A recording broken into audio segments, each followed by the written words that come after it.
Hello everyone, welcome back to my channel with another video. और आज की video में जरा मैं हिल्टन मेटा एफएक्स के बारे में हम बात करेंगे, जिसका विड्रा का इशू आया था लास्ट वीक।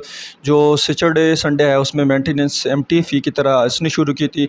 एमटी फ़ी में भी विड्रा का इशू आ रहा है और एक्सपेक्टेडली जो है नेक्स्ट वीक ट्यूसडे तक विड्रा जो है वो सारे सेटल हो जाएंगे। सारे एक्सपेक्टेडली जो टीम के मेंबर्स कह रहे हैं, जो सीईओ साहिबान कह रहे हैं, तो उस वक्त तक तो जो है ट्यूसडे तक जो है विड्रा का इशू सॉल्व हो जाएगा।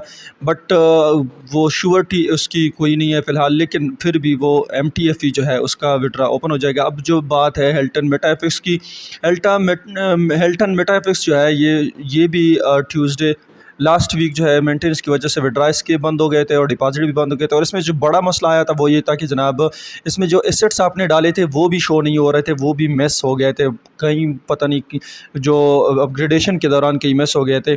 अब जब सुबह मैं यहाँ पर एंट्री ले रहा था तो सर्वर का इशू बार बार आ रहा था, और मेरे ख्याल में 2-3 दिन से ये सर्वर का इशू बहुत सारे मेंबर्स को आ रहा है हिल्टन मेटा एफएक्स का। तो यहाँ पर सर्वर के इशू के बाद अभी मैंने फिर से जब एंटर होने की कोशिश की तो ये इशू जो है दिखा रहा है। मैं फिर से एंटर करने की कोशिश करता हूँ यहाँ पर जो है, फिर देखते हैं कि क्या बनता है। तो अभी तक यही इशू आ रहा है कि एंट्री जो है इसमें मुश्किल हो चुकी है, यानी कि हिल्टन मेटा एफएक्स का जो आपका अकाउंट है उसमें आप एंटर नहीं हो सकते, लॉगिन नहीं हो सकते।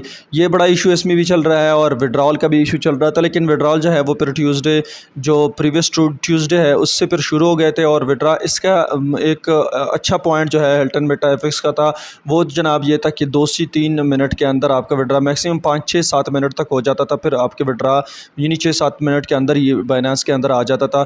और एमटीएफ का इशू ये है कि वो 1 से 3 दिन तक लग सकते हैं उसमें। मेरे जो एमटीएफ के विड्रा थे वो 2-3 मिनट में बाइनेंस में आ जाते थे, लेकिन लास्ट वीक से फिर इसमें इशू आ रहा है। तो हिल्टन मेटा एफएक्स का भी यही इशू है कि अभी इसमें लॉगिन आप नहीं कर सकते, और साथ में बहुत सारे जो अपग्रेडेशन के दौरान जो इन्वेस्टमेंट थी, कैपिटल अमाउंट थी, वो भी लॉस हो गई है और विड्रा भी फिर बनते। अब डिपॉजिट और विड्रा तो नॉर्मली हो रहे हैं, लेकिन अब जो सर्वर का इशू आ रहा है, लॉगिन का इशू आ रहा है, वो बहुत सारे लोगों को आ रहा है। तो इस तरह आप दोनों में, हिल्टन मेटा एफएक्स और एमटीएफ में, जब तक कि पूरा सिस्टम ठीक ना हो जाए, क्लियर ना हो जाए, कोई न्यू डिपॉजिट जो है ना करें। और एमटीएफ का एक और बात बता दूं, वहाँ पर आप डिपॉजिट अभी नहीं कर सकते, विड्रा भी नहीं ले सकते, दोनों अभी फ़िलहाल स्टॉप है। ट्यूसडे तक जो है सारे इंशाल्लाह सेटल हो जाएंगे। फिर उसके बाद आप नॉर्मली, अगर नॉर्मल रूटीन बन गई तो फिर नॉर्मली आप उसमें डिपॉजिट भी करें और उसमें बहुत सारा प्रॉफिट भी लें। लेकिन फ़िलहाल जनाब आप हिल्टन मेटा एफएक्स और एमटीएफ में कोई डिपॉजिट ना करें। Thank you, bye bye.